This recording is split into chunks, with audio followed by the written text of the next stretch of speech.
Aujourd'hui, nous allons partir à la découverte de notre interface Home Assistant et installer HACS qui va nous permettre de la personnaliser à 100%. Mais avant cela, on va voir ensemble les différents problèmes que vous avez pu avoir avec Matter et Thread. Bonjour à tous, très heureux de vous retrouver pour la reprise de notre série sur la domotique. Avant d'aborder le sujet du jour, à savoir l'interface de Home Assistant, plus précisément Lovelace UI, je vais faire un point rapide sur vos possibles problèmes, parce que certains d'entre vous ont rencontré quelques problèmes en passant de ZHA à Zigbee to MQTT avec Matter et Thread.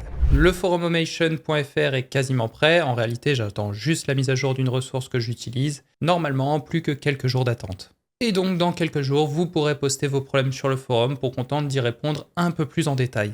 Si au moment de lancer Zigbee to MQTT, les logs vous renvoient une erreur, vérifiez que vous avez bien désinstallé ZHA avant. Si ce n'est pas le cas, désinstallez-le et relancez Home Assistant, c'est très important. Si vous avez encore une erreur au lancement de Zigbee to MQTT, vérifiez le serial. Si votre clé est configurée en multiprotocole, alors le port doit correspondre à TCP Core Syllabs Multiprotocole 2.9999. Si votre clé est simplement Zigbee, ça devrait ressembler à quelque chose comme ça, et je vous en parle dans cette vidéo pour vous expliquer comment le trouver. Si ça ne fonctionne toujours pas, vous pouvez tout simplement reflasher votre clé en Zigbee classique, donc pas en multiprotocole. Vous désinstallez les intégrations Matter et OpenThread Border Router, ainsi que le module Silicon Labs multiprotocole. Je vais y arriver. Si vous êtes repassé en Zigbee simple, libre à vous d'utiliser ZHA ou Zigbee to MQTT. Pour ma part, je vous conseillerais d'utiliser quand même Zigbee to MQTT. Il est certes un petit peu plus complexe à prendre en main et à installer, puisqu'il faut d'abord installer au préalable MQTT. Cependant, il est plus complet et il est compatible avec plus d'appareils. Bien que pour le nombre d'appareils compatibles, ZHA a beaucoup changé, a beaucoup fait d'efforts, et du coup, cette affirmation est quand même beaucoup moins vraie de nos jours et de moins en moins vraie. Mais en soi, si vous n'avez pas envie de vous prendre la tête, foncez sur ZHA. Si vous voulez rester en multiprotocole et donc utiliser Zigbee to MQTT et que vous avez toujours des problèmes, direction le forum. Et d'ailleurs, petit aparté, dans quelques jours, semaines plus tôt, il sera également possible d'acheter vos équipements domotiques sur Homation. La boutique est pensée à faciliter au maximum la vie à ceux qui débutent en domotique. Vous allez avoir du coup une indication claire des compatibilités, des fonctions, si une batterie est nécessaire, si oui, quel modèle, et vous aurez même un aperçu du retour dans Home Assistant. Et les prix seront similaires, voire moins chers que sur Amazon, donc c'est tout bénef. Et bien que je dois encore voir ça au niveau comptabilité, une partie des bénéfices ira à une association qui œuvre dans le domaine de la tech. Voilà pour cette petite aparté sur les projets à venir, on reprend le sujet initial de notre vidéo. Aujourd'hui c'est un sujet un petit peu plus léger, du moins pour ceux qui n'ont pas de problème avec Matter et Thread, bien sûr. Sujet plus léger parce que dès la semaine prochaine on s'attaque à un morceau bien plus gros, Alexa. Oui, ça arrive enfin, et 2 vidéos entières y seront dédiées. On aura une manière simple de mettre en œuvre Alexa et une manière plus complexe. Dans tous les cas, aujourd'hui on découvre enfin l'interface de Home Assistant appelée Lovelace. C'est plus précisément votre dashboard, votre tableau de bord et dirais-je même vos tableaux de bord. Vous allez le voir, vous pouvez concevoir plusieurs tableaux de bord qui eux-mêmes peuvent avoir plusieurs onglets et différents pour chacun des membres de votre famille. En réalité, vous en avez un exemple depuis le début puisque c'est ce qui va se trouver juste en haut dans l'onglet Aperçu. Cette page, c'est votre interface de contrôle. Vous allez pouvoir y mettre des raccourcis vers des actions ou des informations. Alors du coup, pourquoi est-ce important de configurer vos tableaux de bord? Imaginons que vous êtes tranquillement posé dans votre canapé et que vous voulez, je sais pas, allumer ou modifier l'intensité de la lumière. Et vous n'utilisez ni Alexa ni Google Home. Comment vous allez faire ça? Eh bien c'est très simple, vous allez prendre votre téléphone, aller sur l'application Home Assistant et aller modifier l'état de cette lumière. Si vous n'avez pas configuré votre tableau de bord, le moyen de faire ça, ce serait d'aller du coup sur votre téléphone, dans le menu, Paramètres, Appareil, ensuite soit sélectionner MQTT, soit ZHA suivant ce que vous utilisez. On clique dessus, Appareil, ensuite vous allez chercher votre lumière ici, vous allez cliquer sur votre lumière et vous allez modifier l'intensité. C'est long, et si en plus vous avez beaucoup d'appareils, il va falloir ensuite chercher dans la liste le bon appareil avant de pouvoir modifier son état. Bon, on va pas se le cacher, c'est un peu relou. L'objectif est donc de mettre directement sur votre page d'accueil, sur votre tableau de bord, une icône pour modifier cette lumière. Ainsi, vous aurez juste à ouvrir votre application, à taper sur la lumière, et c'est fini. Alors effectivement, quand vous avez installé Home Assistant, vous avez un tableau de bord qui s'est créé automatiquement au début, et sur lequel s'ajoutent des cartes. Donc une carte c'est ça, ça c'est une carte, ça c'est une carte, ça c'est une carte, etc. À chaque fois que vous ajoutez des appareils depuis le début, des cartes peuvent s'ajouter automatiquement. Mais nous, on veut créer notre propre tableau de bord, hein, on veut pas que des choses s'ajoutent aléatoirement comme ça, c'est très moche, c'est désordonné, et il y a des choses dont on n'a absolument rien à faire, par exemple ça, bah, on s'en fiche. Tout d'abord, première chose à savoir, vous pouvez créer plusieurs tableaux de bord. Pour créer un tableau de bord, vous vous rendez dans Paramètres, Tableau de bord, et ici on voit nos 3 tableaux de bord qui sont déjà créés, donc le aperçu, c'est notre page d'accueil, énergie et map. En bas, on a un bouton Ajouter un tableau de bord, et on peut ajouter du coup un nouveau dashboard. On clique dessus, mon nouveau dashboard, parce que je suis très inspiré.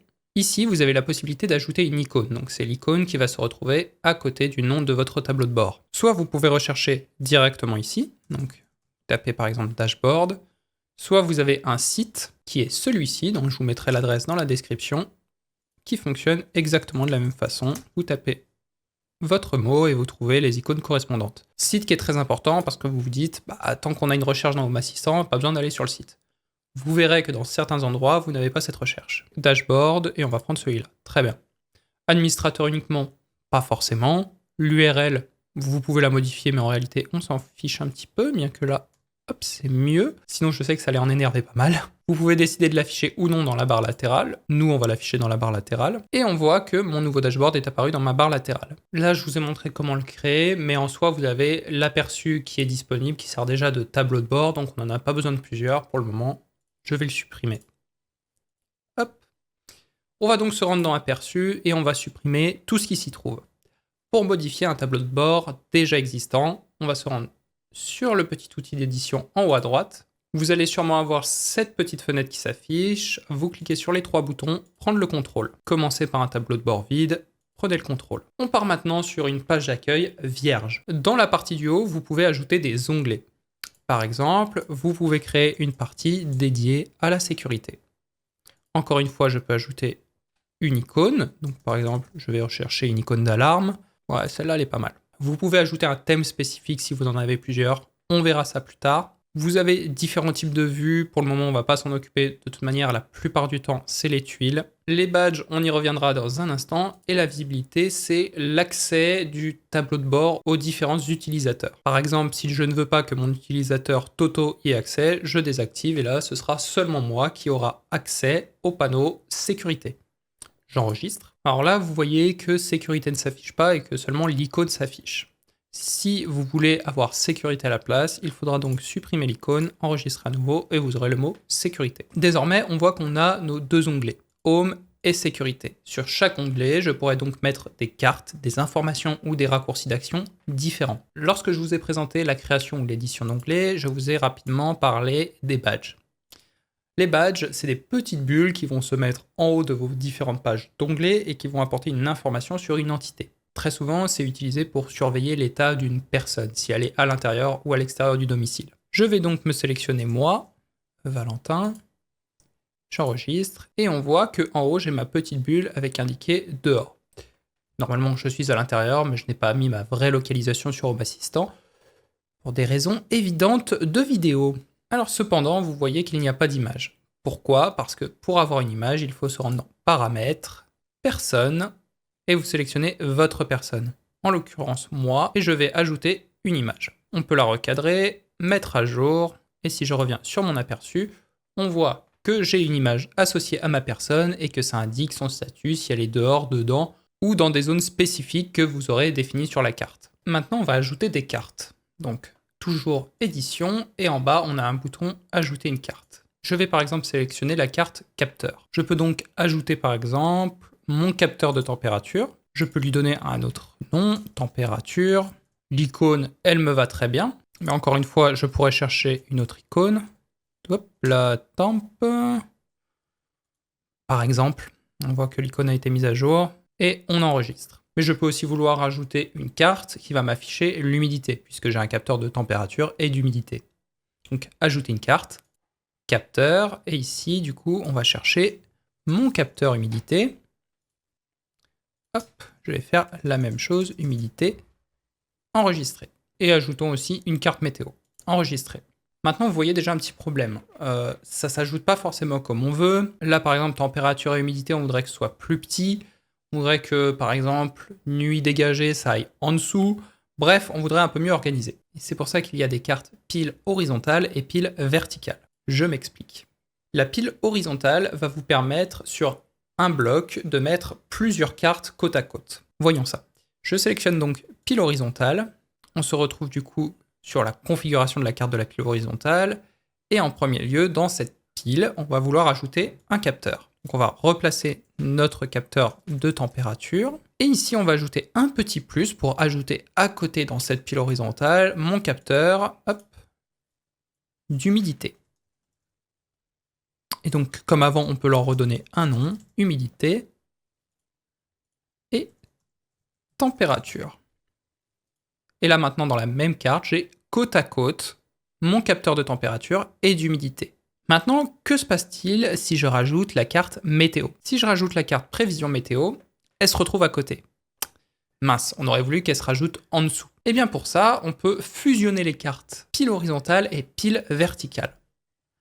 Alors attention, on branche le cerveau, on va faire un petit peu de gymnastique, on supprime tout. La première chose à faire, on va vouloir ajouter une pile verticale, parce que dans la première étape, on va vouloir superposer des éléments.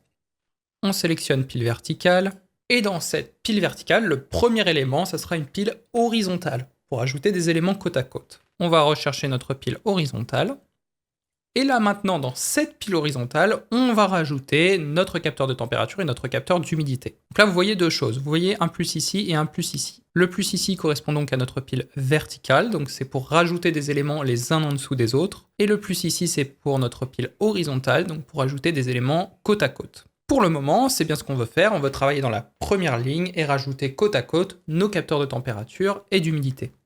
On va donc sélectionner capteur.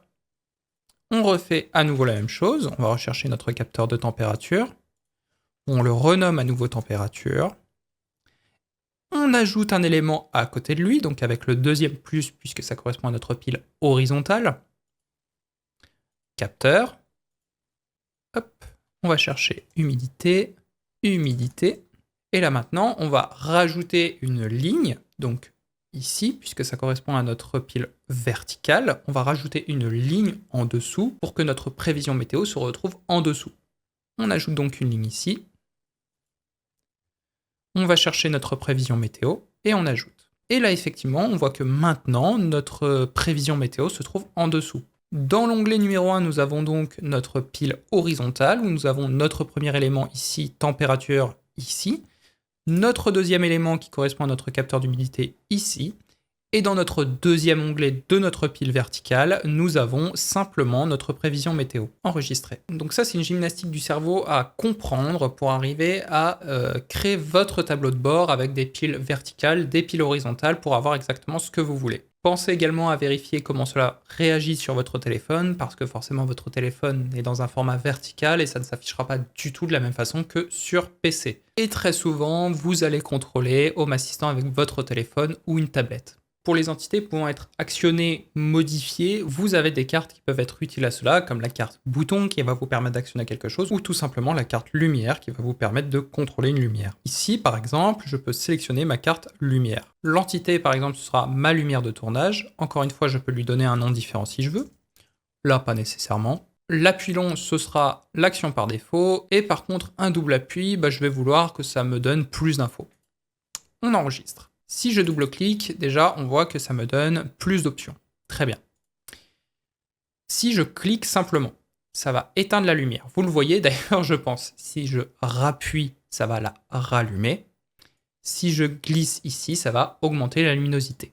Toutes ces cartes cumulées vous permettent donc de construire votre tableau de bord. Vous pouvez commencer à jouer avec tout ça. Dans le futur, nous verrons comment construire un tableau de bord beaucoup plus évolué, beaucoup plus joli, avec donc des modules supplémentaires.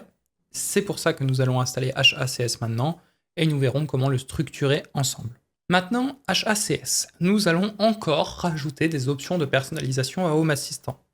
D'abord, nous allons installer un module complémentaire qui nous permet d'avoir un terminal, donc de pouvoir entrer des lignes de commande directement dans Home Assistant pour exécuter une action. Pas d'inquiétude, rien de compliqué. Et après, nous allons installer HACS, qui est une sorte de grosse boutique gratuite pour installer des modules soit d'apparence, soit de fonctionnalité. Première chose à faire, on se rend dans Paramètres, Modules complémentaires, Boutique de modules complémentaires, Et ici, vous allez taper SSH. Si vous n'avez pas envie de vous embêter, je vous conseille fortement le Advanced SSH and Web Terminal. On clique dessus, vous avez l'habitude, installé. Avant de le démarrer, on va l'afficher dans la barre latérale, se rendre dans Configuration et définir un mot de passe bien sécurisé, bien entendu, enregistré. Info, démarrer. Une fois qu'il est démarré, on peut se rendre dans Terminal. Et ici, on peut taper des lignes de commande pour effectuer des actions sur le système Home Assistant, comme installer HACS. On va utiliser le logiciel wget qui nous permet d'aller chercher un contenu distant sur Internet, suivi de son instruction "-o" pour lui préciser une méthode d'enregistrement. wget-o- le contenu que l'on veut aller télécharger, donc là c'est l'installateur de HACS qui se trouve à https://get.hacs.xyz. Ensuite, on va ajouter une barre verticale qu'on appelle pipe qui nous permet d'ajouter une instruction dans une même ligne de commande. Et l'instruction que l'on veut ajouter, c'est bash- qui va nous permettre d'exécuter, en l'occurrence, le fichier que l'on vient de télécharger. Entrée. C'est fini. En réalité, on voit qu'il a été téléchargé, du coup, le zip d'installation, qu'il l'a dézippé et installé. Comme on nous le précise à la fin, souvenez-vous de redémarrer Home Assistant avant de configurer. C'est ce que l'on va faire. Paramètres, système, le petit bouton en haut à droite, vous commencez à connaître maintenant, redémarrer Home Assistant. Une fois que Home Assistant a fini d'être redémarré, on va aller dans Paramètres, Appareil et dans Ajouter une intégration. Et l'intégration que l'on va ajouter, c'est HACS. On clique dessus. Là, les 4 premières cases, vous êtes obligé de les accepter. Et la dernière, c'est si vous souhaitez activer les fonctions expérimentales. Voilà, j'avais perdu le mot en français. Nous, en l'occurrence, on va activer, il n'y a pas de souci, valider. On nous dit qu'on doit se connecter sur GitHub ou s'inscrire si ce n'est pas fait et de coller le code d'autorisation. On clique sur le lien. Si ce n'est pas déjà fait, vous créez un compte ici, sinon vous vous connectez. Une fois connecté ou inscrit, vous allez arriver sur cette page où on vous demande d'entrer le code que vous avez sur Home Assistant juste ici. Vous le copiez, vous le collez, continue. On autorise l'accès de HACS. Félicitations, tout est bon. On retourne sur Home Assistant et on voit que c'est un succès. Terminé. Vous avez donc un nouveau petit onglet ici dans votre menu, HACS. En haut, on peut supprimer le filtre effacé, le filtre téléchargé plutôt, pardon. Et ici, on voit tout un tas de modules, soit encore une fois de fonctionnalités ou d'apparence que vous allez pouvoir télécharger. Vous avez par exemple Alexa Media Player qui va non pas nous permettre de demander à Alexa d'allumer une lumière qu'on a configurée dans Home Assistant, mais qui va nous permettre de demander à un appareil Alexa de diffuser une certaine phrase. Par exemple, avec ce plugin, on va pouvoir dire demande à Alexa dans le salon de dire telle phrase. Donc ça, c'est typiquement un plugin d'ajout de fonctionnalité. Vous le voyez ici, c'est une intégration. Lorsque vous voyez Lovelace, c'est donc un ajout de design. Par exemple, nous verrons effectivement lorsque nous améliorons notre dashboard l'ajout Mushroom qui permet de faire des designs bien plus jolis que ce que nous avions par avant. Mais tout ça, ce sera dans une prochaine vidéo. On abordera avant Alexa parce que c'est beaucoup demandé. En attendant, je vous laisse faire vos petites manips tout seul. Dans tous les cas, si vous avez des questions, n'oubliez pas que dans quelques jours, vous avez le forum Homation qui est sorti. Vous pourrez poser vos questions là-bas ou même montrer vos tableaux de bord. D'ailleurs, n'hésitez pas à me les envoyer sur Twitter en attendant, @Homation. Comme vous l'aurez compris, beaucoup de vidéos arrivent, beaucoup de concepts arrivent, beaucoup de possibilités sur le site homation.fr arrivent. Alors n'oubliez pas de vous abonner. Encore merci à tous ceux qui soutiennent la chaîne en cliquant sur le bouton rejoindre en dessous. C'est grâce à vous que le projet vit. Merci à tous. On se retrouve très vite. 2 vidéos la semaine prochaine. Ciao.